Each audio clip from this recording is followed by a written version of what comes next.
همی چند باشه اکا جان؟ این همی برای که حجمه قبلش همی چنده؟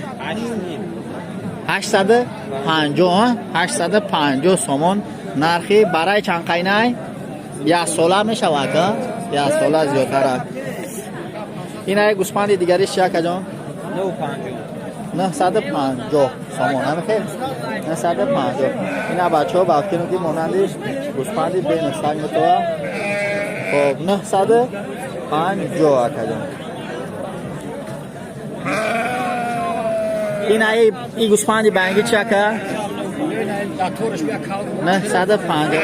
این کاو گانی بولاشون این کاو هم فروشی های 150 سومون کاو فروشی بوده است بچه ها.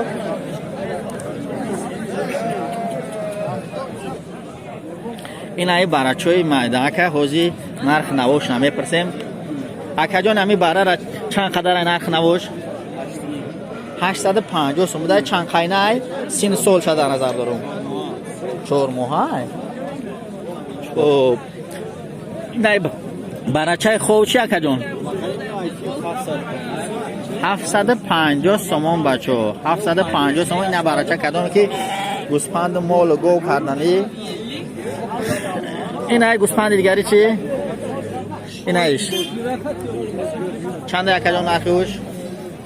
900 سومون بچه ها نرخی این همی گوسفندو.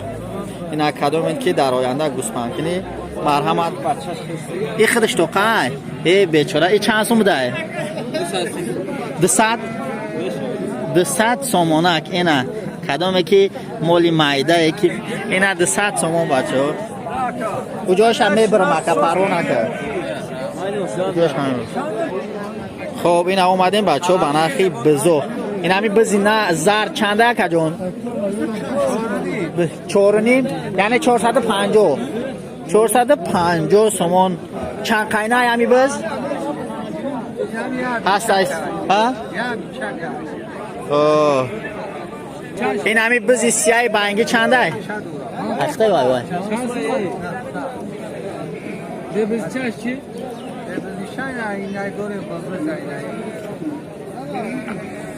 این چند ده اکا جان؟ 550 بز بو بزولش 850 950 دوستان. این اگر یاد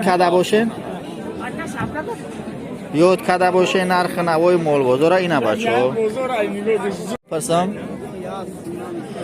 خب اینا این برای چند قینه اکا جان؟ برای سین سالشون در نظر دارم. 2 سال ندارم. نه مقصدم که چند ماه بودن شه؟ 2 ماه 3 ماه. 2 ماه 3 ماه. این همیشه چند سومه؟ 900 سومون ها؟ 900 سومون. این هم برچه 900 سومون بچه ها. نرخ نوو بفکرم که کم تره گای پیشتره انا خیستگی همه خیلی ها که جان نرخ نوو همه خیلی.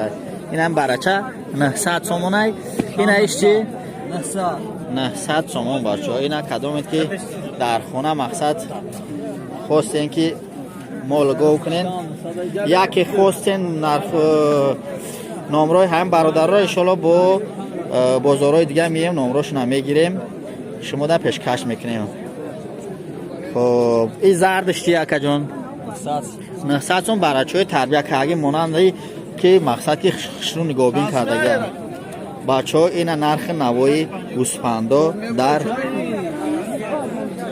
در بازار. باز اکا جان کم ترک سلام علیکم اکا جان. اکا جان خواهش درخواست بسیار بچه ها نرخ نوای بازار گاو بازار مال بازار خواستن که به نوار بگیریم. امی برای امی گوسفندایی که از شما بدگیرن به نوار میگیریم مقصد که نرخش بگو اکا جان. این امی سیایی که یکمگی های امی چنده های؟ 1200 سوم میگه 1200 سوم.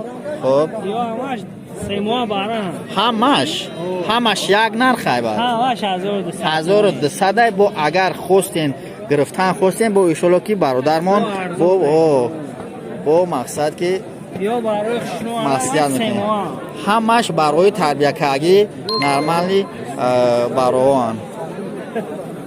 یا اگه دیگر گوسفند نیستن که بگیم که بغض چند قینه بغض چه بپرسیم همش برای 3 ماه 4 ماه که 3 ماه بوده است همش برای تربیت کردگی. سلام علیکم اکا جان دوست بگیرم. خب این همی بزی علی که در لوی اکا جان چند نرخ نبود؟ سیرکا 900 تومان. چند قینه ای؟ این بزی بغزولادارش نه این همی چند قینه اکا جان؟ چی شب ماه 60 شد در نظر دارم. یک نیم ساله او بزی تربیت کردگی معلوماتی تربیت کردگی. این بزی کلونی سیاه تو خوش دراز به بزغلایی به بزغلا نه 100 سوم. بزغلادارش کدوم ای؟ نه سیاه ایلاو دیم. این سیاه بزغلاش کد چند سوم ای؟ 750 سوم میشه. 750 سوم با بزغلاش. خب خیلی با بچه ها اگر گرفتنی باشین ایشالا با نمره برداره ده خود ده. این ای لوگی چند سوم ای؟ ایش 550 سوم. 550 سوم دوستان. این اخواست نرخ نوای مول بازار بهر شما پیشکش میگردونیم به خواست خدا.